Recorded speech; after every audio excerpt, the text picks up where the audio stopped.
దాంట్లో పర్సెంటేజ్ కూడా commission percentage కూడా తేడా ఉండొచ్చు. ఒక మెడికల్ కంపెనీ వాళ్ళ మందులు అమ్మేదాని కోసము డాక్టర్స్ కమిషన్ ఇస్తారు, మందుల షాపులు కమిషన్ ఇస్తారు.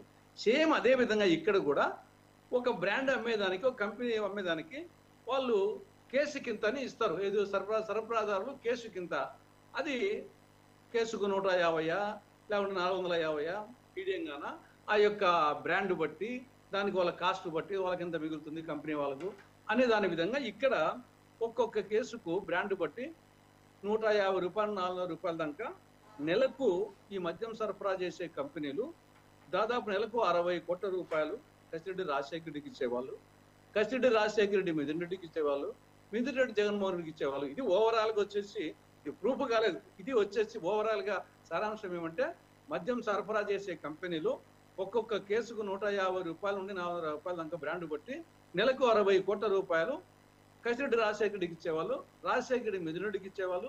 మధ్యలో ఒక్కొక్క సందర్భంలో వీళ్ళందరూ ఇంకా అప్పుడు కృష్ణమోహన్ రెడ్డి, ధనంజయ రెడ్డి, మిగతా ఇల్లు ఉడక మధ్యలో అక్కడక్కడ ఇది ఆయన ఫైనల్ గా జగన్మోహన్ రెడ్డికి. ఇది ఓవరాల్ సారాంశం అందరికీ.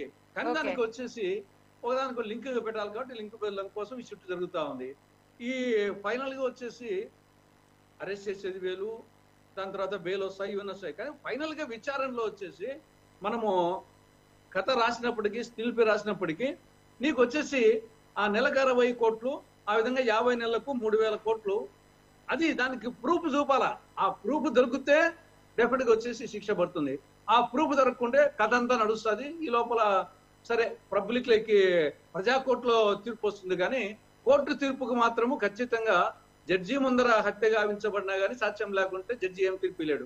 కాబట్టి ఇక్కడ ఫైనల్ గా వచ్చేసి ఆ 3000 కోట్లు అనేది మధ్యలో వాళ్ళకి ఎంత పోయింది, ఫైనల్ ఆయనకి ఎంత వచ్చింది, దానికి ప్రూఫ్ దొరకకుంటే కేసు నిలవదు. తులసిరెడ్డి గారు A1 A2 కావచ్చు, లేకపోతే ఇప్పుడు గోవిందప్ప కావచ్చు, OSD కావచ్చు, పెద్ద పెద్ద పేర్లే తెర మీదకి వచ్చాయి కదా తులసిరెడ్డి గారు. అంటే ఆషామాషిగా తీసుకోవడానికి బయటకు వచ్చిన పేర్లు అంత సాదాసీదా పేర్లు కాదు కదా మీరు అన్నట్టుగా. అంటే సరే ప్రూఫ్లు దొరుకుతాయా, ఎప్పటి వరకు సాగుతుందా ఏంటి అనేది పక్కన పెట్టేస్తే ప్రెసెంట్ తెర మీదకి వచ్చిన పేర్లు రేపు అరెస్టులు కాబోతున్న అంశానికి సంబంధించి అయితే ముందుకెళ్ళింది అనేది అయితే క్లియర్ గా తెలుస్తుంది కదా.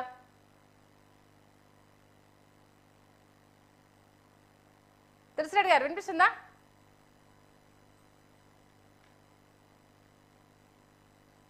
సార్ వినిపిస్తుందా? హలో హలో మా వినిపిస్తుందా అండి? వాయిస్ బ్రేక్ అయితే వినిపిస్తుందమ్మా ఇప్పుడు. అదే ఇప్పుడు తెర మీదకి వచ్చిన పేర్లు అటు గోవిందప్ప కావచ్చు, ధనంజయ రెడ్డి కావచ్చు, కృష్ణమోహన్ రెడ్డి కావచ్చు, సాదాసీదా పేర్లు అయితే కాదు కదా తెర మీదకి వచ్చినవి. గత ప్రభుత్వంలో కీ రోల్ పోషించిన వాళ్ళు వీళ్ళంతా. తర్వాత ఇక్కడ కుంభకోణం జరిగింది వాస్తవమే, వీళ్ళ పాత్ర ఉండేది వాస్తవమే, కానీ దానికి ప్రూఫ్ వచ్చేసి అంత ఈజీ కాదంటా నేను. జగన్మోహన్ రెడ్డికి ముట్టిండేది వాస్తవమే, ఇప్పుడు చంద్రబాబు నాయుడికి ముట్టుతా ఉంటుంది, గతంలో చంద్రబాబు నాయుడికి ముట్టింది, కానీ దానికి ప్రూఫ్ లేవు. దీనికి ప్రూఫ్ దొరికే అంత ఈజీ కాదంటున్నాను. వచ్చేసి ఏమి వీళ్ళు సచివాళ్ళు కాదు, ఇప్పుడు వచ్చేసి డీసెంట్రలైజేషన్. ఇప్పుడు ఇంకా అప్పటికంటే ఇప్పుడు ఎక్కువగా మొత్తం పై నుండి కింద వరకు వచ్చేసి అప్పుడు ఏదో కొంతవరకు సెంట్రలైజేషన్ ఉన్నది, ఇప్పుడు డీసెంట్రలైజేషన్. ఆల్మోస్ట్ 50% ఎమ్మెల్యేస్కి వచ్చేసి వాళ్ళకు బెల్ట్ షాపుల్లో అన్నింటిలో వాళ్ళకి మందుల షాపుల్లో కమిషను, లేకుంటే రౌడీ మామూలు నెలకు. దానికోసం బెల్ట్ షాపులు, మండలానికి 4 మందు షాపులు, 40 బెల్ట్ షాపులు విచ్చలవిడిగా దొరుకుతా ఉంది. కాబట్టి ఇప్పుడు ఏమి ఏదో అంతకంటే ఎక్కువ ఉంది, ఇప్పుడు అవినీతి జరుగుతూ ఉంది. కుంభకోణం ఇప్పుడు ఇంకా పెద్ద కుంభకోణం. రేపు మళ్ళీ వచ్చైనా గవర్నమెంట్ మార్చి చేస్తే వీళ్ళకి ఇదే పరిస్థితి. ఏమి లేదు, సచివాలయం కాదు, ఖచ్చితంగా జరిగింటుంది, కానీ ప్రూఫ్ దొరకడం అంత ఈజీ కాదని నా అభిప్రాయం. ఓకే, మరి ఇప్పుడు అంటే తాడేపల్లి ప్యాలెస్ కూసాలు కదలబోతున్నాయా? ఇప్పుడు అరెస్ట్ల నేపథ్యానికి సంబంధించి విచారణ తర్వాత మరో 2 వారాల్లో ఇంకా చాలా కీలక అరెస్టులు ఉంటాయంటున్నారు. మరి తాడేపల్లి ప్యాలెస్ కూసాలు కదలబోతున్నాయన్న వార్తలు కూడా మనం వింటున్నాము. అక్కడ వరకు రీచ్ అవుతుందా? మరి 100% జగన్మోహన్ రెడ్డి అరెస్ట్ చేస్తారు, మరి 100% జరుగుతుంది. దాని తర్వాత మళ్ళీ బెయిల్ వస్తుంది, దాని తర్వాత మళ్ళీ కోర్టులో ఎంత నిలుస్తుంది చెప్పలేం, కానీ 100% అరెస్ట్ చేస్తారు. ఎందుకంటే ఇప్పుడు ధనంజయ రెడ్డి విషయంలో కావచ్చు, కృష్ణమోహన్ రెడ్డి విషయంలో కావచ్చు, సుప్రీం కోర్టు చాలా క్లియర్ మెసేజ్ ఇచ్చింది. 30 ఏళ్ళ ఆ లోపల ఎవరు ఉంటారో, ఈ భూమి మీద ఎవరు ఉండరో.